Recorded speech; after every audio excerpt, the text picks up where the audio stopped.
Samsung M40 and M60 power problem solution. বন্ধুগণ, আমার হাতে সেটটি স্যামসাং M40, তবে স্যামসাং M40 এবং M60 ভিতরে বাহিরে দেখতে একই রকম, তবে ফাংশনে একটু ডিফারেন্স। এই সেটটি বর্তমানে ডেড অবস্থায় আছে, চার্জার কানেক্ট করলে চার্জ হয় না, পাওয়ার সুইচ প্রেস করলে সেটটি চালু হয় না। বন্ধুগণ, কাস্টমার বলতেছেন রাত্রে চার্জ দিয়ে শুয়েছিলাম, কিছু চার্জ ছিল, কিন্তু সকালে উঠে দেখি চার্জও হয় না, চালুও হয় না। বন্ধুগণ, এমন সমস্যা হলে তাহলে কি করা যায়, এই বিষয়টি আজকে আমি আমার এই ভিডিওর মাধ্যমে যারা মোবাইলের কাজে নতুন তাদেরকে দেখাবো। বন্ধুগণ, এট ফার্স্ট আমাদেরকে সিম ট্রেটি খুলতে হবে। ওকে, আমি সিম ট্রেটি খুলে নিয়েছি। তারপর আমাদেরকে এই M40 সেটটি ডিসেম্বলি করতে হলে ব্যাক পার্টটি খুলতে হবে। ওকে, এট ফার্স্ট আমাদেরকে ব্যাক পার্টটি খুলতে হবে, আর ব্যাক পার্টটি খোলার জন্য আমাদেরকে হিট প্রয়োগ করতে হবে, যেহেতু আঠা দিয়ে লাগানো। বন্ধুগণ, যখন আঠা দেওয়া হয় তখন নরম থাকে, তবে কিছুক্ষণ পরে শুকিয়ে যায়, আর শুকিয়ে গেলে সেই ব্যাক পার্ট আমরা টান দিলে খুলবে না, বরঞ্চ ভেঙে আসবে। সেই জন্য আমাদেরকে হিট প্রয়োগ করতে হবে। হিট প্রয়োগ করলেই তাহলে আঠা নরম হয়ে আসবে, তখনই আপনি আস্তে আস্তে চারিদিকে উঠে আসবে। বন্ধুগণ, এক জায়গায় বেশি হিট প্রয়োগ করব না, নচেত কী হবে, গলে যাওয়ার সম্ভাবনা আছে, কুকড়িয়ে যাওয়ার সম্ভাবনা আছে, ব্যাক পার্ট দেখতে খারাপ দেখা যাবে, কাস্টমারের সাথে অহেতুক ঝামেলা হবে। এক জায়গায় যাতে 90 ডিগ্রির বেশি হিট প্রয়োগ না হয় সেদিকে খেয়াল রাখতে হবে। ওকে, ব্লেড দিয়ে চারিদিকে ঘোরানোর পর আবার হালকা হিট প্রয়োগ করতে হবে, যেহেতু ঠান্ডা হয়ে গিয়েছে। এবার আমাদেরকে পাতলা একটি কিছু নিতে হবে। দেখেন গ্লাস প্রোটেক্টরে এই পাতলা লেয়ারটি থাকে, এটি দিয়ে উঠাইতে খুবই সহজ। এটি বাঁকা হবে কিন্তু ব্যাক পার্ট নষ্ট করবে না, এভাবে ঢুকিয়ে দিবেন। ওকে, খেয়াল রাখতে হবে, ওই যে দেখেন উপরে ফিঙ্গারপ্রিন্ট আছে, ফিঙ্গারপ্রিন্ট আমরা জানি রেবন আছে ফিঙ্গারপ্রিন্টের সাথে। যদি আমরা ভালো করে না দেখে এভাবে চারি দিই, তাহলে কিন্তু ফিঙ্গারপ্রিন্টের রেবন ছিঁড়ে যাবে। এই ফিঙ্গারপ্রিন্ট নষ্ট হয়ে গেলে মাসুল দিতে হবে আপনাকে। তো এই জন্য নিচ থেকে আস্তে আস্তে আমরা ওচা করে উপরের দিকে উঠাবো, এই যাবে এভাবে, ঠিক আছে, এভাবে। তারপর হালকা ওচা করলে আপনি দেখতে পাবেন যে আসলে ফিঙ্গারপ্রিন্টের রেবনটি ঠিক কোন সাইডে। এক এক সেটের রেবন এক এক সাইডে থাকে, তবে এটার রেবন ডাইন সাইডে, ডাইন কোণা থাকে। আমি দেখাচ্ছি,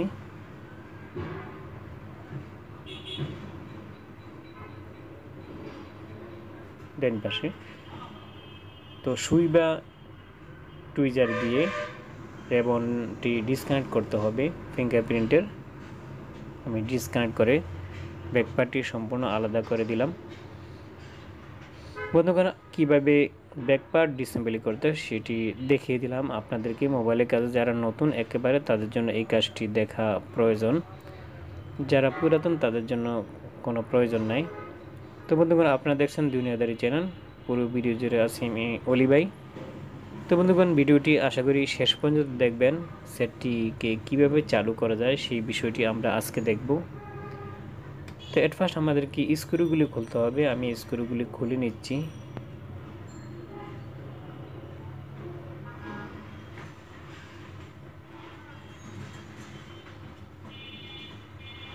একটু তাড়াতাড়ি খুলে নিচ্ছি, অর্থাৎ ভিডিওটি একটু স্পিড বাড়িয়ে দিলাম।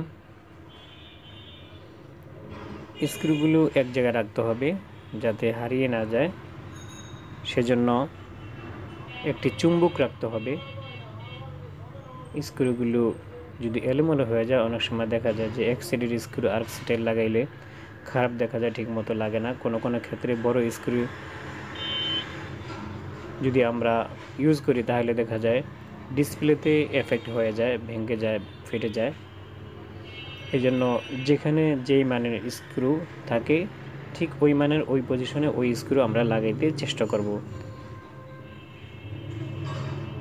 বন্ধুগণ, এই পার্টটি উঠানোর পর আমরা এখন চেক করব ব্যাটারিটি, যে ব্যাটারিতে প্রয়োজন পরিমাণ চার্জ আছে কিনা।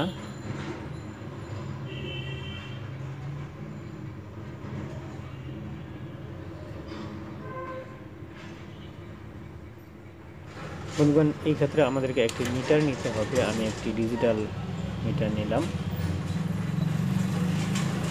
20 ভোল্টেজে রেখে মাপতে হবে। এবার আমি মেপে দেখব যে ব্যাটারিতে চার্জ আছে কিনা। বন্ধুগণ যদি চার্জ থাকে তাহলে আমাদেরকে এক কাজ করতে হবে, যদি চার্জ না থাকে তাহলে অন্য কাজ করতে হবে। বন্ধুগণ দেখেন বিন্দু পরিমাণও চার্জ নাই, সামান্যতম চার্জ নাই, তাহলে চালু হবে কিভাবে বলতে পারেন। চালু না হলে অন্তত চার্জ তো হতে পারে। বন্ধুগণ দেখেন ব্যাটারি যখন ফুললি এমটি হয়ে যাবে তখন চার্জ নিবে না। কিছু কিছু সেটের ক্ষেত্রে, বাকি সব সেটেই এমন, অর্থাৎ ফুললি চার্জ শেষ হয়ে গেলে চার্জ নিতে চায় না। তো দেখেন আমি দুটি ক্লিপ নিলাম, দুটি ক্লিপ আমার টেকনিশিয়ান চার্জার থেকে আনা। নেগেটিভটি নেগেটিভ সাইডে, পজিটিভটি পজিটিভ সাইডে দিব। ওকে,